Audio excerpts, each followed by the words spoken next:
Today, we're celebrating Reverend Dr. Martin Luther King Jr. Day, a time to reflect on his life and legacy. And when we think of Dr. King, many of us picture his I Have a Dream speech from the March on Washington. But there's a local connection to that iconic moment that many people don't know about. Could Huntsville have played a role in one of the most important speeches in American history? Let's verify. Let freedom ring from Lookout Mountain of Tennessee. Dr. King's speech still resonates in classrooms and communities across the country. Most people know it was delivered at the National Mall on August 28, 1963, during the March on Washington. But here's the question. Did Dr. King deliver an earlier version of his I Have a Dream speech? Let's verify.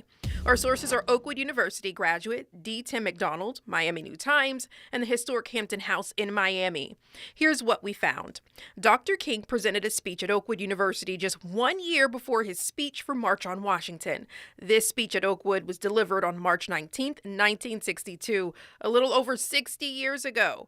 Oakwood University graduate D. Tim McDonald was there and was 22 years old at the time. It was major. I mean, the campus was just on fire that Dr. Martin Luther King was coming to Oakwood. People didn't even know Oakwood. We were rather a small, insignificant, church-supported college, but to have that kind of notoriety was big, and as a student, we were just pumped. It was fantastic. That excitement wasn't just about seeing a famous speaker. Students at Oakwood were witnessing history in the making, though they didn't fully realize it at the time. Dr. King's visit to the small Huntsville campus would have a lasting impact, not just on the speech itself, but on the community. Many of the themes that he presented at the mall in Washington, D.C. a year later, you can hear on that tape in 1962.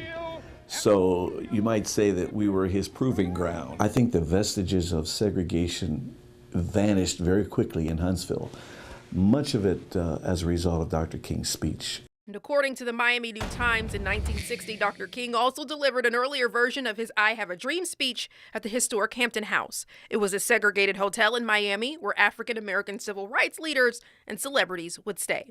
So we can verify that, yes, earlier and similar versions of Dr. King's speech were presented right here in Huntsville and also in Miami. If you have something you want us to verify, text us at 256-382-2692.